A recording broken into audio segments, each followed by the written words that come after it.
स्वागत और अभिनंदन है। जैसा कि हम लोग पिछले वीडियो में मल्टीप्लिकेशन अर्थात गुणा के बारे में जाना और सीखा कि कैसे कॉम्पिटिटिव एग्जाम में आने वाले क्वेश्चन को हम ट्रिक के माध्यम से कर सकते हैं, उसी तरह आज हम लोग भाग की अर्थात डिवीजन के सारे नियम जानेंगे और उससे संबंधित आने वाले क्वेश्चन के बारे में जानेंगे जो कॉम्पिटिटिव एग्जाम में बहुत ही महत्वपूर्ण है। तो सर्वप्रथम हम भाग की डेफिनेशन को समझते हैं। आखिर में भाग है क्या? तो आप बताएंगे कि किसी संख्या को बार बार घटाने की प्रक्रिया भाग कहलाती है। फिर एक बार सुनिए, किसी संख्या से किसी संख्या को बार बार घटाने की प्रक्रिया भाग कहलाती है। अर्थात जब हम किसी संख्या से एक ही संख्या को बार बार घटाते हैं तो इस क्रिया को भाग कहते हैं। अब हम जानते हैं भाग की क्रिया विधि।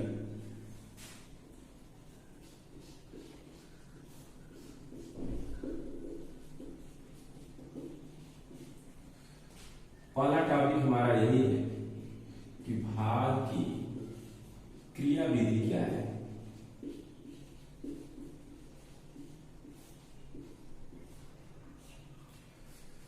तो भाग की क्रिया विधि का मतलब है कि हम जब किसी संख्या में किसी संख्या से भाग देते हैं, जैसे तो इस तरह का स्ट्रक्चर बनाते हैं। इसमें 1 2 3 4 पॉइंट होते हैं। ये जो मध्य का पॉइंट है इसको बोलते हैं भाज्य, जिसको डिवाइडेंड के नाम से जानते हैं, और जिसे भाग देते हैं इसको बोलते हैं भाजक, और जो रिजल्ट आता है उसे बोलते हैं भागफल, और जो यहां बच जाता है उसे बोलते हैं शेषफल। तो ये भाग का स्ट्रक्चर है, भाजक, भाज्य, भागफल, शेष। ये भाज्य को क्या बोलेंगे? डिवाइडेंड। जिससे भाग देंगे उसको क्या बोलेंगे? डिवाइजर। और जो रिजल्ट आता है उसको बोलते हैं कोटिएंट, और जो बच जाता है उसको रिमाइंडर यानी कि शेषफल बोलते हैं। इन तीनों चार पॉइंट में रिलेशन होता है भाज्य इक्वल टू भाजक इंटू भागफल प्लस शेषफल। हम लोग अगर भाज्य को ए से डिनोट कर दें, भाजक को बी से डिनोट कर दें, कोटिएंट को क्यू से डिनोट कर दें और रिमाइंडर को आर से, तो ये फॉर्म बन जाता है A equal to P Q plus R. लेकिन इसमें एक शर्त होता है कि R is less than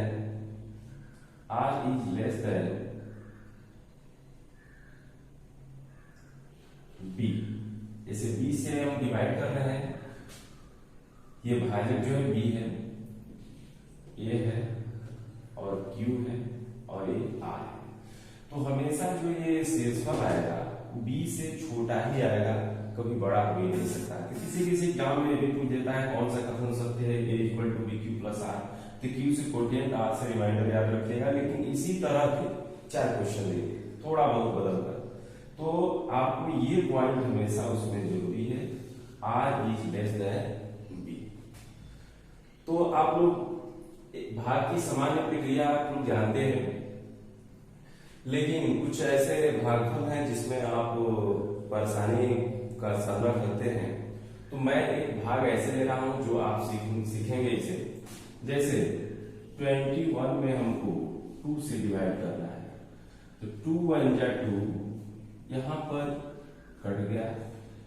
एक जब उतरता है ऊपर से तो उसमें बहुत लोग क्या करते हैं, डिवाइड नहीं 10 बार लगा देते हैं, लेकिन ऐसा नहीं है। जब उतारी जाती है कोई संख्या तो उसमें डिवाइड करना ही करना होता है, भले क्यों ना 0 बार ही करें। 2 0 0, अब यहां पर 1 बच गया। अब जब ऊपर से संख्या उतारने में ये रिमाइंडर है, शेषफल है, शेषफल में भाग लग जाए, कोई अंक भी उतारने लायक ना हो, तब पॉइंट लगा करके 0 लगाते हैं। 2 5 जा 10। तो इस पर ध्यान दीजिएगा आपको कि उतारी गई संख्या में भाग अवश्य जाता है, चाहे 0 ही बार क्यों न जाए। लेकिन जब शेष में भाग नहीं जाता है तब दशमलव लगा करके डेसिमल पॉइंट और 0 बढ़ा करके हम भाग देते हैं। तो आप एक दो क्वेश्चन इस पर अभ्यास कीजिएगा और देखिएगा। इस तरह से भाग की क्रियाविधि कंफर्म हो गई। भाजक भाज्य भागफल शेष, भाज इक्वल टू भाजक इंटू भागफल प्लस शेष। मैं जो भी नियम आज बताऊंगा उस पर आधारित क्वेश्चन को एक एक करके लास्ट में बताए जाएंगे। तो अभी हम नियम पढ़ रहे हैं, इसलिए नियम पर ही ध्यान दें। तो भाग की क्रियाविधि क्लियर हो गई। तो अब हम जानेंगे विभाज्यता का नियम। विभाज्यता का नियम क्या है? तो विभाज्यता का नियम का मतलब है, ये दूसरा टॉपिक है हमारा, विभाज्यता का नियम। विभाज्यता का नियम का असर है कि हम जब किसी फ्रैक्शन को देखते हैं 36/24, तो इसको सिंप्लीफाई करने के लिए, सरल करने के लिए हमारे मन में जिस माध्यम से ख्याल आता है कि ये दोनों जो है संख्या किससे डिवाइड एक साथ होगी, इस चीज को जानना विभाज्यता का नियम कहलाता है। जैसे अगर सपोज दैट मैं इसको 9 से डिवाइड कर रहा हूं 4 टाइम, तो 9 से नहीं डिवाइड होगा, तो ये प्रॉब्लम हो गया।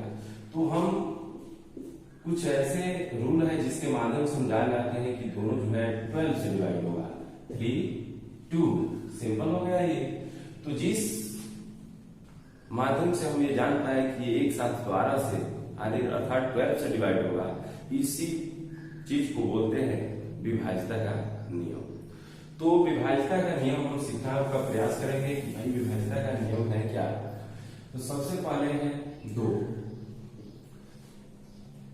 कोई संख्या 2 से क्यों डिवाइड होती है? जब किसी संख्या का अंतिम अर्थात इकाई का अंक 0 2 4 6 या 8 हो तो 2 से अवश्य डिविजिबल होगा। तो इससे याद हमें कर लेना है कि अगर किसी संख्या के अंत में 0 2 4 6 8 है तो निश्चित रूप से 2 से विभाज्य होगा। जैसे एग्जाम्पल 5 6 2 5 8 लिख दिया, तो हम इस 8 को देखकर डायरेक्ट कह सकते हैं कि ये संख्या 2 से डिवाइड होगी। तो आगे बढ़ते हैं। 3, कोई संख्या 3 से क्यों डिवाइड होती है? तो जब संख्या की अंकों का योग 3 से विभाज्य हो। अगर किसी संख्या के सभी अंकों को जोड़ा जाए और वो 3 से डिवाइड हो जाए अर्थात 3 से कट जाए, तो हम कहते हैं कि वो संख्या 3 से पूर्ण रूप से कटेगी। फॉर एग्जाम्पल देखिए 2 3 1 6 3। हम बिना भाग दिए जान सकते हैं कि ये संख्या 3 से डिवाइड होगी। कैसे? 2 3 5 1 6 6 12 3 15 है, 15 आ रहा है, 15 जो है 3 से डिवाइड हो जा रहा है। अतः हम कह सकते हैं कि 23,163 जो है 3 से निश्चित रूप से विभाज्य है। अब रहा बात 4। तो जब संख्या का अंतिम 2 अंक 4 से विभाज्य हो या अंत में 2 शून्य हो, तो वह 4 से अवश्य विभाज्य होगा। इसकी गारंटी है। जैसे 45600, लास्ट में 2 डिजिट जीरो अर्थात शून्य होने के कारण ये संख्या 4 से अवश्य डिवाइड होगी। एक और एग्जांपल देखते हैं, 32512, लास्ट में देखिए 2 डिजिट जो लिखा है वो 12 जो है 4 से डिवाइड है, अर्थात तो पूरी संख्या 32,512 4 से अवश्य डिवाइड। 5, जब संख्या का अंतिम अंक 0 या 5 हो, अगर किसी संख्या के इकाई का अंक अर्थात यूनिट प्लेस अगर 0 है या 5 है तो आप कॉन्फिडेंस के साथ कह सकते हैं कि ये संख्या 5 से डिविजिबल है। फॉर एग्जाम्पल 8250 ये 5 से डिवाइड होगा, 7625 ये भी 5 से अवश्य डिवाइड होगा। तो बहुत ही साधारण नियम है, एक बार अगर ध्यान से इसको देख लिया जाए लाइफ टाइम में याद हो सकता है। 6, जो संख्या 2 एंड 3 अर्थात 2 और 3 दोनों से विभाज्य हो, जो संख्या 2 और 3 दोनों से विभाज्य हो वो 6 से अवश्य डिविजिबल होगा, इसकी गारंटी है। जैसे 3 1 2 6 0। आप देख सकते हैं कि लास्ट में 0 इसमें है अर्थात 2 से डिविजिबल है। जब अंकों को जोड़ते हैं तो 3 1 4 4 2 6 6 6 12 0 12 भी 3 से डिविजिबल है, अर्थात ये संख्या 3 से भी कट रहा है, 2 से भी कट रहा है, तो हम कह सकते हैं कि संख्या 6 से निश्चित रूप से डिविजिबल है। तो 6 से कौन सी संख्या विभाज्य आप चेक कर सकते हैं। 7 देखिए, 7 से विभाज्यता का जो नियम है थोड़ा सा अलग टाइप का है, इसमें ज्यादा टाइम लग जाता है, इसलिए कुछ विशेष संख्याओं को मैं बता रहा हूं जो 7 से अवश्य विभाज्य होती है। जैसे कोई भी संख्या लगातार 6 12 18 so on बार लिखने पर वह 7 से अवश्य विभाज्य होगा। इस पर कॉम्पिटिटिव एग्जाम में बहुत से क्वेश्चन बनाए जाते हैं, अगर ये ट्रिक नहीं जानते हैं आप तो लंबे समय तक आप फंस सकते हैं, इसलिए इसे ध्यान से देखें। कोई भी संख्या लगातार 6 12 18 so on बार लिखने पर वो संख्या 7 से अवश्य डिवाइड होती है। जैसे 9 9 9 9 9 9 मैं 6 टाइम लिख दिया हूं, इसकी गारंटी है कि ये संख्या 7 से अवश्य विभाज्य होगी। तो ये चीज आप अवश्य समझ लीजिएगा क्योंकि इस पर क्वेश्चन बनाए जाते हैं। 8, कोई संख्या 8 से कब विभाज्य होती है, तो जब अंतिम 3 अंक 0 हो या 8 से विभाज्य हो। अगर किसी संख्या का अंतिम 3 अंक 0 दिखाई दे रहा है या 8 से डिविजिबल है तो संख्या निश्चित रूप से 8 से विभाज्य होगी। फॉर एग्जाम्पल 2 3 0 0 0, लास्ट में 3 0 दिख रहा है, ये संख्या 8 से अवश्य विभाज्य होगी। या 5 4 2 5 1 2, लास्ट में 512 8 से डिविजिबल है, अर्थात पूरी संख्या ही 8 से विभाज्य होगी। लास्ट हमारा ये रूल है कि जब संख्या के अंकों का योगफल 9 से विभाज्य हो तो संख्या 9 से अवश्य विभाज्य होती है। जैसे 7 2 5 4 9, इसको देखा जाए तो इसके अंकों को जोड़ने पर 18 27 आ रहा है, 27 9 से डिविजिबल है, अर्थात ये संख्या 9 से पूर्णतः विभक्त होगी। तो अगर हम लोग 9 तक बस सीख ले तो किसी भी संख्या को आसानी से सरल कर सकते हैं। सोचिए केवल 2 से डिविजिबल करने पर कोई चीज सीधे आधा हो जाती है, तो 9 से डिवाइड करने पर तो बहुत कम हो जाएगी। अर्थात किसी चीज को सरल करने के लिए, संख्या को सरल करने के लिए 9 तक विभाज्यता का नियम काफी पर्याप्त है। तो आइए एक बार रिटर्न करते हैं। कोई संख्या 2 से क्यों डिवाइड होगी, तो आप बताएंगे कि जब किसी संख्या का अंतिम अंक 0, 2, 4, 6 या 8 हो तो 2 से अवश्य विभाज्य होगी।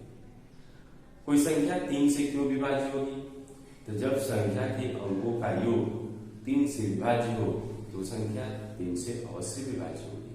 4, कोई संख्या 4 से कब विभाज्य होती है, तो जब संख्या के अंतिम 2 अंक 0 हो या अंतिम 2 अंक 4 से डिविजिबल अर्थात विभाज्य हो तो संख्या 4 से अवश्य घटे।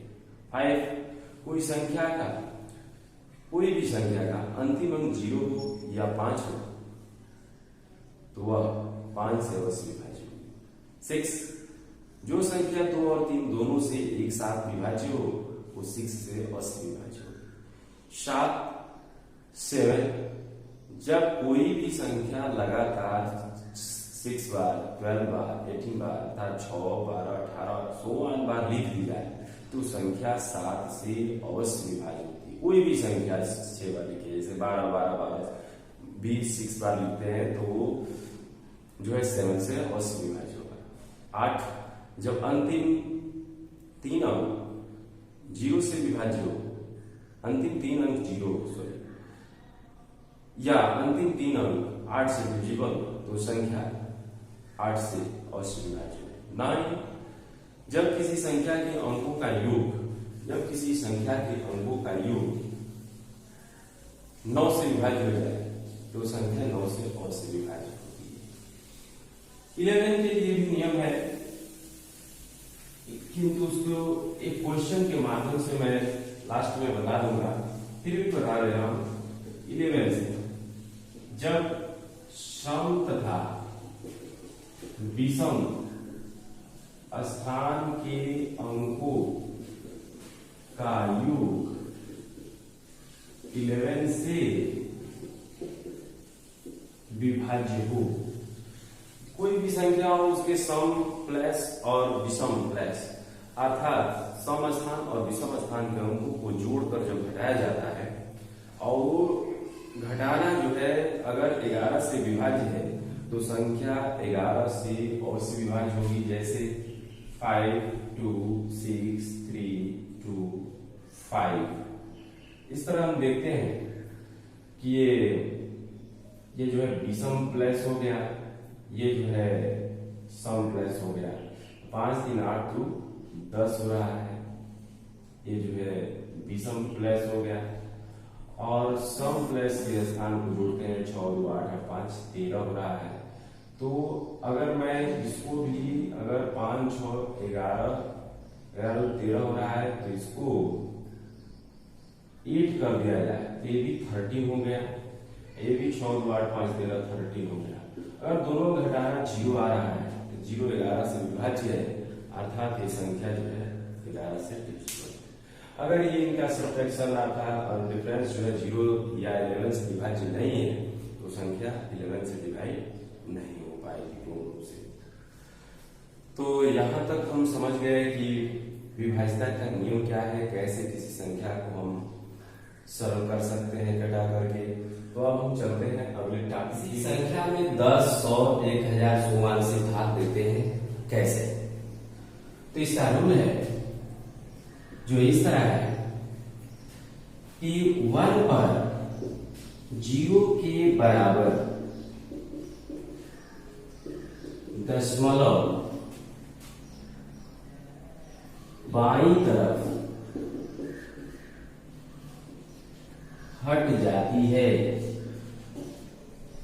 अर्थात 1 पर जितने 0 रहेंगे हम जो है डेसिमल पॉइंट को बाईं की तरफ खिसका देंगे तो डिवाइड आसानी से हो जाएगा। जैसे 823.61 डिवाइड 100 है तो हम देख रहे हैं कि 100 में 2 डिजिट जो है 0 है, 2 अंक 0 है, तो 2 अंक बाईं तरफ खिसका देंगे, रिजल्ट आ जाएगा 8.236 361 इस तरह से डिवाइड हो गया। एक और देखते हैं 0.0045 डिवाइड 1000 अगर है तो इसमें 3 जीरो है, इसलिए दशमलव को 3 अंक बाईं तरफ खिसकाना पड़ेगा, अर्थात इधर 3 अंक लाएंगे कैसे 0 0 1 2 3। अब यहाँ पॉइंट लगाएंगे, इस तरह से ये डिवाइड हो गया। तो दशमलव संख्याओं का किसी भी संख्या में 10, 100, 1000 100 से भाग बहुत ही आसानी से दी जा सकती है। तो ये टॉपिक भी आपको समझ में आ गया होगा। हम चलते हैं अगले टॉपिक की ओर। अगला टॉपिक हमारा है दशमलव संख्याओं का भाग। दशमलव संख्याओं का भाग। दशमलव संख्याओं का भाग अक्सर एग्जाम में जब आता है इस तरह का क्वेश्चन तो कोई भी छात्र घबरा जाते हैं कि बहुत टाइम इसमें वेस्ट होगा, कैसे होगा। तो ऐसी बात नहीं है, बहुत ही आसान तरीका है। देखिए कैसे, जैसे 6.5 into 0.96 into 36.0 upon 0.0016 into 1.3 into 0.9 equal to question mark. इस तरह के क्वेश्चन मिल गए। इस तरह के क्वेश्चन करने के लिए हमें करना ये कि हमको पहले तो दशमलव को देखना ही नहीं है कि दशमलव है, हमको केवल दिखाई दे रहा है 65, 96, 360, 16, 13, 9। आप जैसे जो है सरलीकरण की तरह इसको करना है, अपना कीजिए। जैसे 16, 6 के 96, 13, 5 65, 9 4 के 36, 40 हो गया। अब हम इसमें जो है इसका मल्टीप्लाई करेंगे, 5 के 30, 4 के 120, 1200 आ रहा है। अब हम दशमलव का हिसाब करेंगे इसका, तो इसमें दशमलव ऊपर काउंट कीजिए 1 2 3 4, ऊपर 4 प्लस है, नीचे काउंट कीजिए 1 2 3 4 5 6, नीचे 6 प्लस है। तो इसका रूल ये है कि अगर न्यूमरेटर अर्थात अंश में दशमलव अधिक है हर से, तो उतने अंक दशमलव हमको लगाना पड़ता है। किंतु अगर हर में दशमलव अधिक है अंश से, तो हमें उतने जीरो जो है इस रिजल्ट पर चढ़ा देना होता है। जैसे मान लीजिए ऊपर 4 है, नीचे 6 है, नीचे 2 अधिक है, तो हर में 2 अधिक है, इसलिए इस पर 2 जीरो हम अलग से लगा देते हैं। ये हमारा रिजल्ट आ गया। किंतु अगर ऊपर अधिक होता है जैसे 6 नीचे 4, तो ऊपर 2 अंक है, इसलिए 1 2 यहाँ दशमलव लगा देते हो जाएगा। तो इसका रूल ये है कि यदि दशमलव अंश में अधिक है हर से, तो उतने अंक दशमलव लगाना पड़ता है। किंतु हर में अगर दशमलव अधिक है तो उतने जीरो जो है रिजल्ट पर बढ़ा देना होता है। इस तरह आसानी से हम दशमलव संख्याओं का भाग भी कर सकते हैं। तो हमें आशा है ये नियम आपको समझ में आ गए होंगे। तो एक और एग्जाम्पल देख लेते हैं। जैसे मान लीजिए यहाँ पर 2.5 इंटू 6.65 इंटू 0.81 अपान 1.3 इंटू 0.9 इंटू 5, इस तरह के क्वेश्चन है। हम पहले इसको सिंपल जो है करते हैं। 5 5 9 225। अब दशमलव का हिसाब करते हैं 1 2 3 4 5, इसमें देखते हैं 1 2। तो हम देखते हैं यहाँ की न्यूमरेटर में 2 दशमलव अधिक है, 3 दशमलव अधिक है, इसलिए 3 अंक दशमलव लगाना पड़ेगा हमें। 1 2 3, ये आपका रिजल्ट हो गया 0.225। तो मैं आशा है नियम आपको समझ में आ गया होगा। तो हम अगले टॉपिक की ओर चलते हैं। एक ट्रिक है जिसके माध्यम से आप बहुत ही आसानी से भाग जो है कर सकते हैं 5 से, 25 से, 125 से और 625 से। जैसे 5 25, 125, 625 सोवान का भाग, ये आपका टॉपिक हो गया। ऐसे देखिए 5 5 जा 25, 5 जा, इससे पहले 5 का मल्टीप्लीकेशन करते जाएंगे तो जितना भी चाहे हम कर सकते हैं, लेकिन हम बताते हैं कि कंपटीशन में क्वेश्चन की एक दायरा होती है कि कितना लंबा क्वेश्चन रहेगा। अतः 625 से आगे जाने की हमें जरूरत नहीं है। ऐसे मान लीजिए x में 5 से डिवाइड करना है, तो इसके लिए हमको करना ये है कि संख्या x में 2 से मल्टीप्लाई करना है और एक स्थान दशमलव लगाना है। x में अगर 25 से डिवाइड करना है तो 4 से मल्टीप्लाई करना है और 2 स्थान दशमलव लगाना है। इसी तरह x में 125 से डिवाइड करना है, 8 से गुणा करना है और 3 स्थान दशमलव लगाना है। x में अगर 625 से करना है तो हमें 16 से गुणा करना है और 4 स्थान दशमलव लगाना है। आप देख सकते हैं 2 दूनी के 4, 4 दूनी 8, 8 दूनी 16, ये जो है प्राइस होता जा रहा है। जैसे 5 25 25 55 एक रूल है इसमें, इसे याद कर सकते हैं। 2 4 8 16।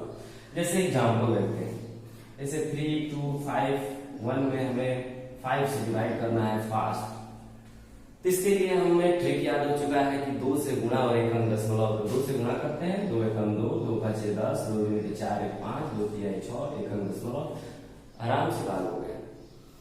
तो आप भी ट्राई कर सकते हैं, कीजिए और ये सीखिए। एक और देखते हैं 2 5 3 1 6 में 25 से डिवाइड करना है, तो हमारा रूल क्या है कि जब 25 से डिवाइड करना हो 4 से मल्टीप्लाई करेंगे और 2 अंक दशमलव लगाएंगे। तो आइए देखते हैं 4 6 24, 4 एकम 4 2 6, 4 3 12, 4 5 20 21, 4 दूनी 8 और 2 10, 2 अंक दशमलव लगा देते हैं 1012.64। तो ये रहे विभाज्यता के नियम, भाग से संबंधित नियम। इस तरह से सारे नियम हम समझ गए। अब इसमें टाइप ऑफ क्वेश्चन हमें पढ़ना है, तो इसके लिए हमें जो है अगले सेशन का इंतजार करना पड़ेगा। अगले टॉपिक में आपको भाग से संबंधित सारे क्वेश्चन जो कंपटीशन में आज तक आए हैं वो सारे क्वेश्चन मैं हल करूंगा। तो आज तक यही सेशन को रहने दिया जाए और इसे ध्यान से आप रिवाइज करके पढ़े, बढ़िया से सीखें और रोज या प्रतिदिन रिवाइज अवश्य करते रहे पीछे के लिए। Thank you.